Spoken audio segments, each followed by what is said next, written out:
Good to be back. Just Jay and I tonight. The bro Fraser's having some technical difficulties, so we're gonna just have a check-in, and maybe we'll push this one out sooner rather than later, because we feel it's relevant in the current environment. The effects of stress on our immunity, which just also kind of ties into the idea of how our immunity is going to be our first line of defense, and probably our major asset in terms of our vulnerability to the effects. It's not going to stop us catching the virus, but it is going to help us battle it. And so I thought I'd just kick us off. Jay, I'm noticing just the most ludicrous amount of fearful media or one-liners and content circulating, which is so ambiguous and so short-sighted and so single statement that it's really open-ended, and it's not providing anyone any closure, reality, or framework for reference. For example, the latest headline I saw was 9 new cases, including a baby, hyping up the fear that even quashing rumors that babies couldn't get it.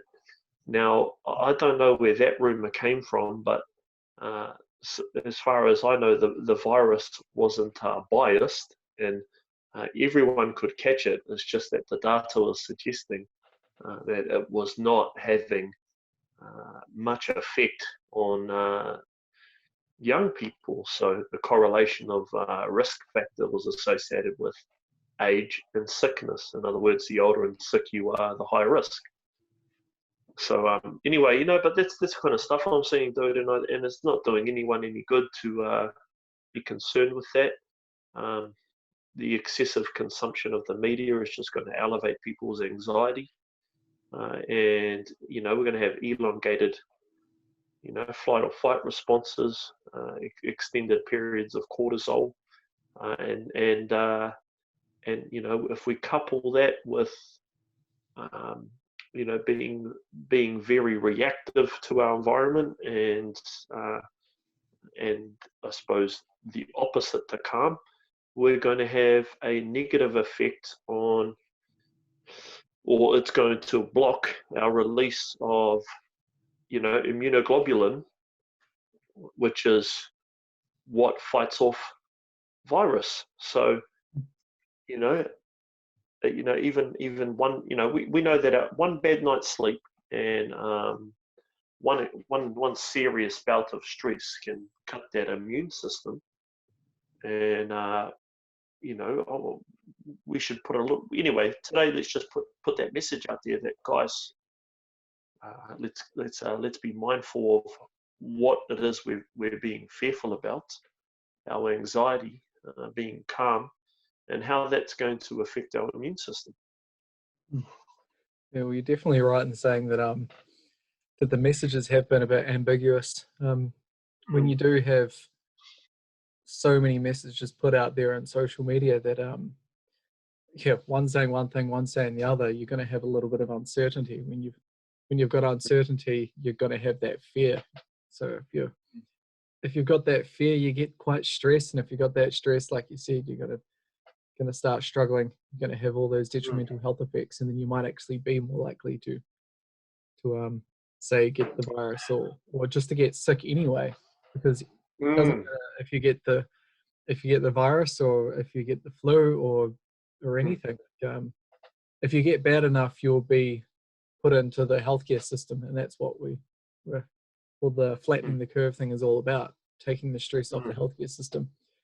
Because not everybody is going to die by getting this virus. Some people don't barely get any effects. Some people will have it pretty bad, but it's not a matter of how bad it is. It's a matter of how much it's going to affect society as a whole. So it's just we might as well just look after ourselves individually instead of listening to all the scaremongering, because it's just not going to help us. We know what we need to do. we're just going to do it. Mm. There's no I need think there's a lot of positive perspectives as well, Jay. So if we use the New Zealand data alone, now I'm not familiar with the ages of the most recent death, but let's think about it rationally. The average life expectancy of a New Zealander, I think, is about 81. It's about 83 for a woman, 79 for a man.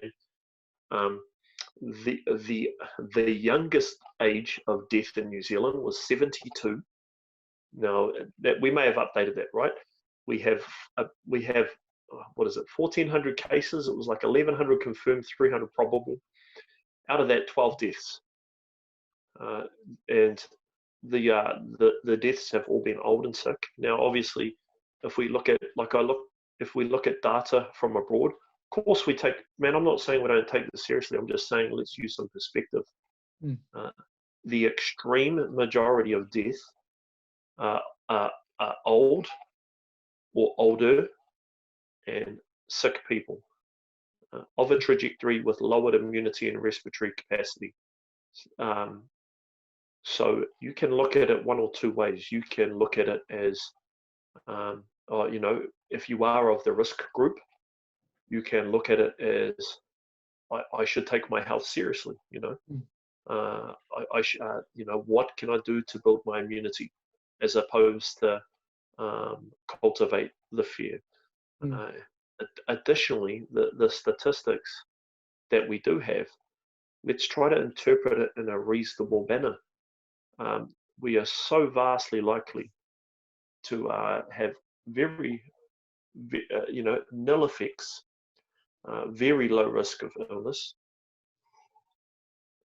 And if you get it, you are extremely likely to recover, unless you're sick, right? Which so high. It's like focusing on the negative aspect of the data versus the positive. Additionally, another less popular opinion, but I mean something that just has to be true of data collection and statistics. It is so highly likely that a huge amount of this virus was in transmission before we started collecting data. Number two, our data is restricted to how many tests and confirmations we can achieve through our contact tracing and testing. So with the amount of tests versus population versus confirmed cases, it's likely that there would have been baskets of people who have had the virus and recovered unbeknowingly. So those cases are in fact. There's also data and confirmation coming out of China that the virus was in transmission and circulation, significantly before they acknowledged and released data about it, which also suggests that many places around the world it would have already been circulating, and people would have been afflicted and recovering from it, unbeknowingly. So I'm inclined to think that true amount of people who have had it and recovered, been infected / confirmed will probably be significantly higher, right? So that would be a logical deduction as well. So that would further diminish the value of some of those statistics. But anyway, also, positive outlook, man. It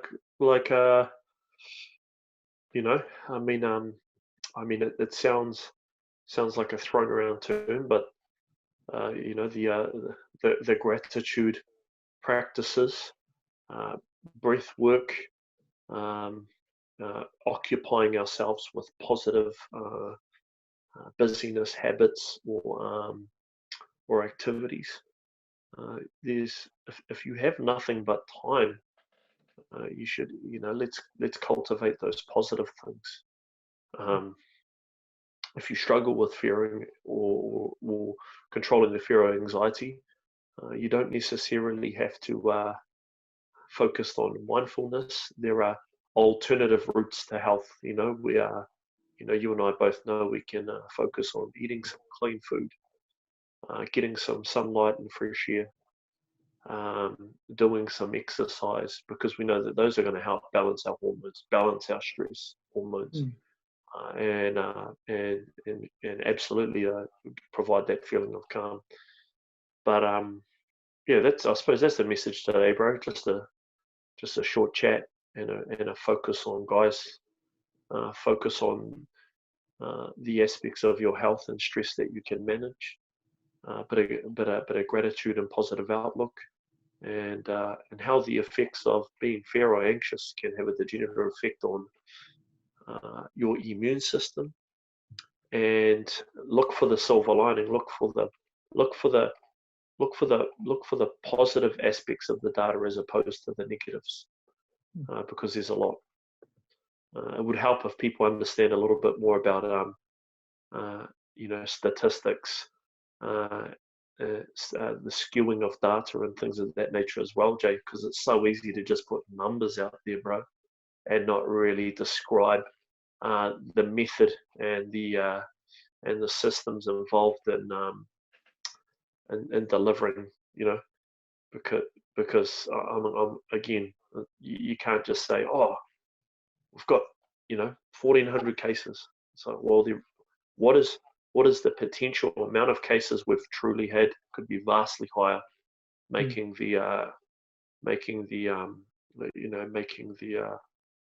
I suppose the death rate significantly lower and less risky. But yeah, that's something to consider as well. Yeah, we all fall victim to looking at looking at these graphs for the most exciting part. Yeah, say like the deaths and the total number and whatnot. Absolutely, people are drawn to that whole graph. Yeah, because it's life or death. It's why we go to movies, to get hyped up, to have experience, and then to leave and resolve it. But the graphs, they have a lot to tell. There's a big story going on within one graph that shows like so what's going on within a community, or the epidemiology behind it. It's just but you don't see that part on the news because it's not as exciting. It's not something worth reporting. You hear that something's not quite as bad, or I don't know. Yeah, consume some good media. Consume some good media. Look for the positive aspects of the data. Work on your immunity. Yeah, absolutely. And dig into the story, but don't just you can't depend to attain all information just via the government website avenues and conventional media. Yeah.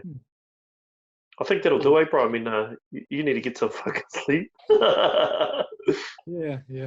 That's right. Yeah. Some sleep and remove some stress of my own, and that's it, bro. Make sure that I don't get sick. Yeah, that's it, bro. Before we wrap it up, have you got anything to add there I might have missed, Jay, in terms of maybe some layman's advice or some science there I might have missed?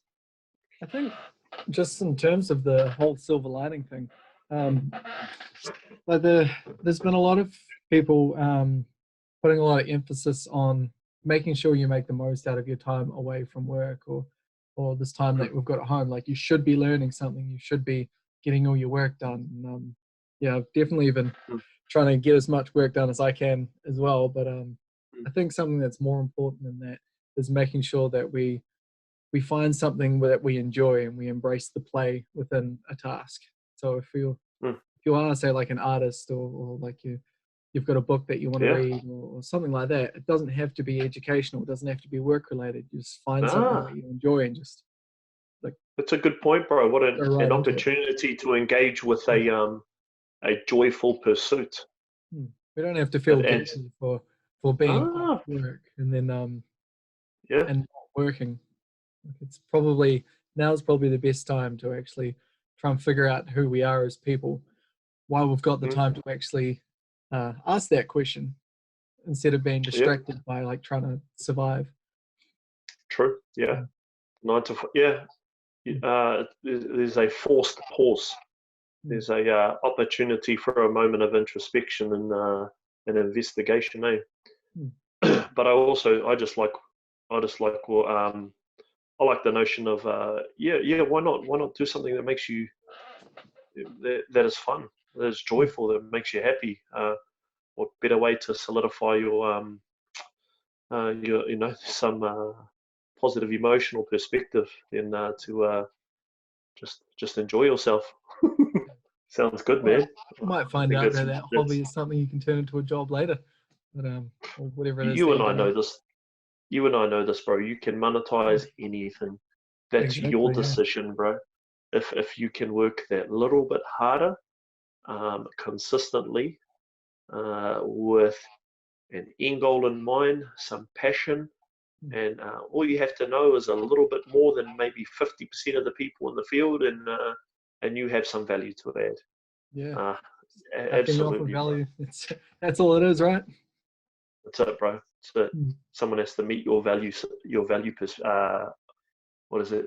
Your value offering, I suppose. Yeah. Mm. Your value offering has to exceed their perspective of the value of that offering. So that's all it's got. That's all it's got to do, bro. Yeah.